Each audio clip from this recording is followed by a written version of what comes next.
प्रेमी परमेश्वर पिता जो हमारे सभी क्लेशों में शांति देते हैं, और प्रेमी परमेश्वर प्रभु यीशु मसीह जी और प्रेमी परमेश्वर पवित्र आत्मा प्रभु जी के अति पवित्र और सामर्थी नाम में आप सभी को जय मसीह जी। आज की तारीख है मंगलवार 29 जून 2021। मुख्य विषय है परमेश्वर पिता के बारे में अध्ययन। इसे यूनानी में पेट्रोलॉजी भी कहते हैं। कृपया ध्यान दें, अभी हम जो सीख रहे हैं उसे सिस्टमेटिक थियोलॉजी कहते हैं, मतलब अपने परमेश्वर और अन्य विषयों के बारे में एक क्रम से अध्ययन करना। तो आज का विषय है 7वां देख रहे थे हम, परमेश्वर की दया, मर्सी ऑफ गॉड। 10 भाग देख लिए थे, ये अंतिम भाग है, भाग 11। परमेश्वर की दया के विषय में परमेश्वर का वचन हमें मुख्य 20 बातें सिखाता है, जिनमें कुल 40 से भी अधिक बातें हैं। उनमें से अब तक हमने 17 बातें देख चुके थे। आज हम बाकी के 3 बात देखेंगे। 18वां पॉइंट देखते हैं। परमेश्वर विशेषकर अपने अभिषिक्त पर दया करते हैं और उनकी रक्षा भी करते हैं। ये कहाँ लिखा है? भजन संहिता 18:50 में लिखा है, वह अपने ठहराए हुए राजा का बड़ा उद्धार करता है। वह अपने अभिषिक्त दाऊद पर और उसके वंश पर युगानुयुग करुणा करता रहेगा।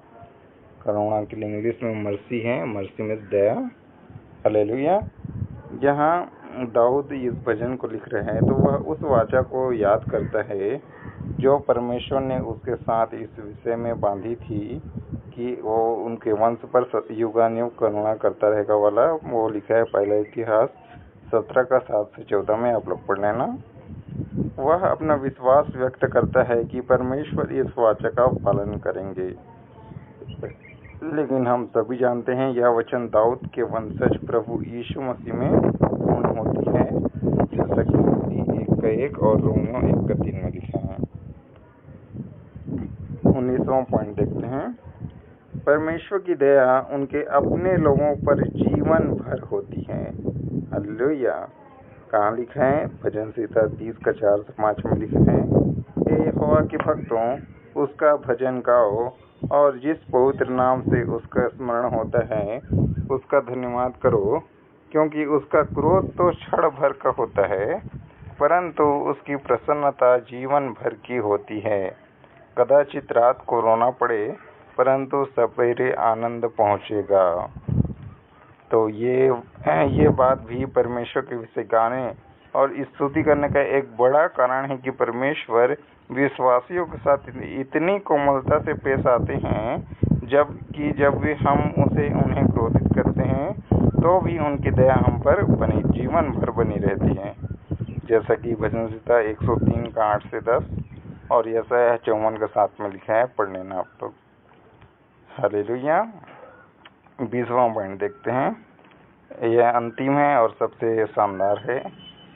परमेश्वर की महान दया प्रभु यीशु मसीह में क्रूस पर शानदार तरीके से प्रकट हुई। कहाँ लिखा है? भजन संहिता 85:10 में लिखा है, करुणा और सच्चाई आपस में मिल गई है, धर्म और मेल ने आपस में चुंबन किए हैं। परमेश्वर की करुणा और सच्चाई, करुणा मर्सी दया और सच्चाई आपस में मिल गई है और धर्म और मेल ने आपस में चुंबन किया है। तो ये परमेश्वर की ये 4 महान गुण अर्थात उनकी करुणा, सच्चाई, धर्म और मेल प्रभु यीशु मसीह में मिलते हैं और गले लगाते हैं। विशेषकर प्रभु यीशु के क्रूस पर हम इन सभी को संयुक्त रूप से एक साथ देख सकते हैं। क्रूस पर परमेश्वर की कृपा और दया का सबसे बड़ा प्रदर्शन था। वहाँ मनुष्य के स्वभाव, प्रभु यीशु मसीह के स्वभाव और परमेश्वर पिता के स्वभाव की सच्चाई शानदार ढंग से सामने आती है।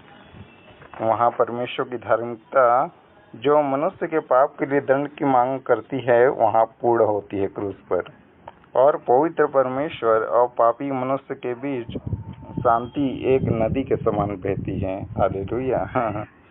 जैसे कि रोमियो 3:21-26 में और दूसरा कुरिन्थियों 5:18-19 और कुलुस्सियों 1:9 में भी देख सकते हैं।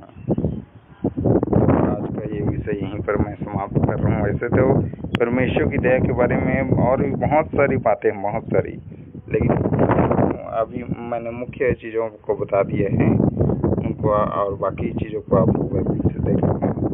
तो कल से हम अगला विषय देखेंगे। ओके, तो आज के लिए बस इतना ही। प्रेम परमेश्वर इस प्रेम संदेश के द्वारा हम सभी को बहुत बहुत और बहुत आशीष दे। आमीन। God bless you all.